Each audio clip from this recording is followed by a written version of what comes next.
While the Utaware Rumono franchise's sheer name may make it difficult for some people to get into, the series is known for its strong emotional narratives. The original game, Mask of Deception and Mask of Truth, boast well-paced stories with memorable casts, excellent twists veiled by a fantasy setting, and stellar soundtracks. Following the ending of Mask of Truth, I was unsure where the series could go, save for a gacha, so the announcement of Monochrome Mobius, Rights and Wrongs Forgotten, as a prequel was largely unexpected. Plus, its gameplay approach and presentation were set to be an evident change of pace from what came before. With no real expectations in mind, I set off to experience this prequel, and came out the other end feeling an array of mixed positivity.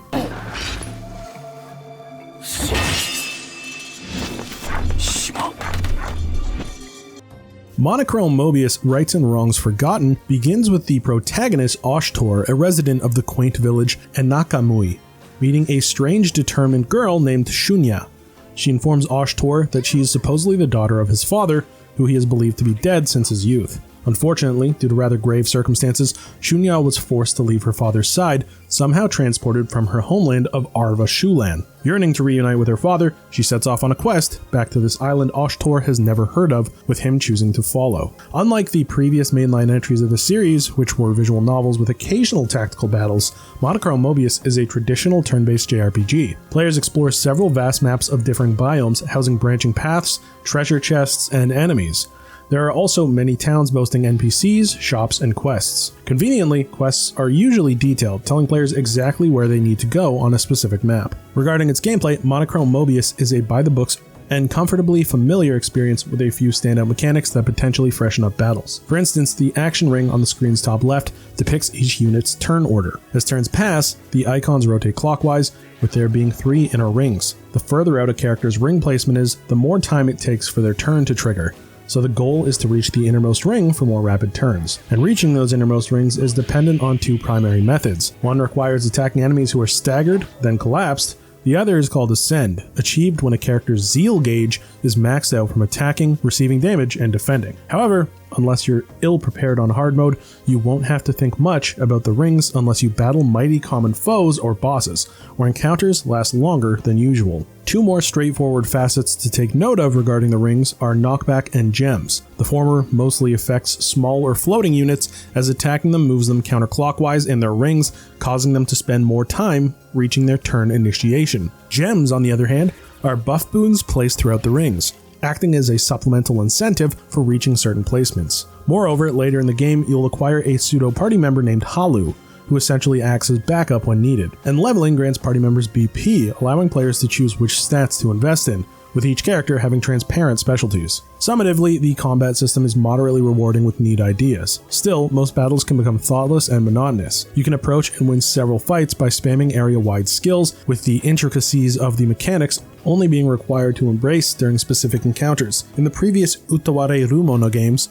battles were more of an occasional scenario in the story, so their relatively simplistic methodologies didn't have to be considered much. However, the gameplay is far more of a focus in Monochrome Mobius, and since the visual novel's style of storytelling isn't quite as present, the mediocrity of combat stands out. Further, because of this spaced-out approach to storytelling, the pacing suffers, with lore and world building not as cleanly interwoven into the narrative as in previous titles. Regardless of whether the story is the main focus here, this is still an RPG with several other systems that can't be ignored. Speaking of, the focus is expectedly where this title is at its best.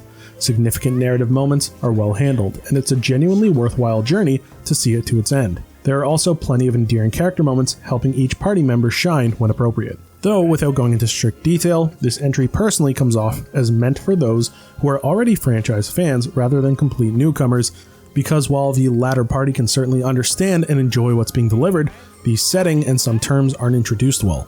There's a glossary that houses definitions and explanations for terminology, yet I can imagine it being at least somewhat overbearing to frequently peruse, especially for the standard RPG crowd who isn't accustomed to visual novels. Additionally, the protagonist, Oshtor, and many other characters like Runechika, Nekone, and Kyuru are all prominent characters from future games in the chronology. It's difficult for me to assess this point as one familiar with the series, but the title seemingly depicts itself as more intended for those knowledgeable about the characters. Regardless, I found myself attached to the cast and the various developments, despite the pacing being hampered by boringly expansive maps and admittedly dull dungeon design.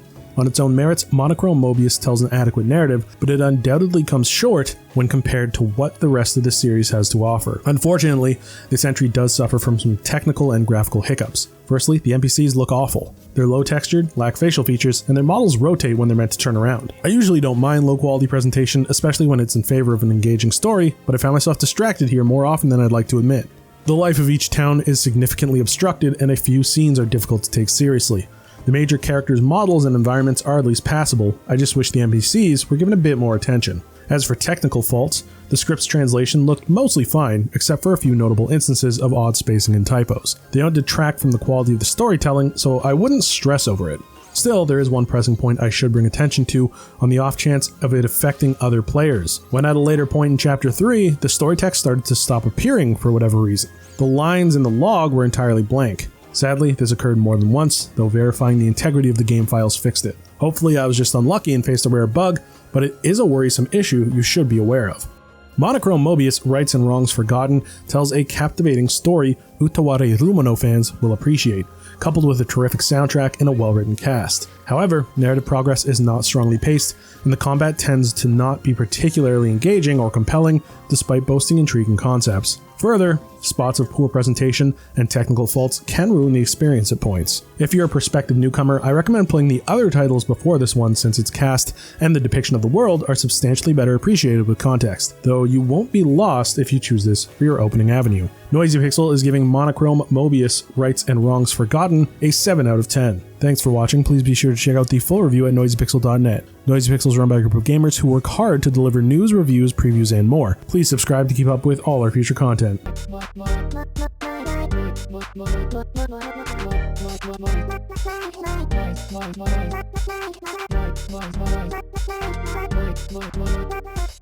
Noisy Pixel.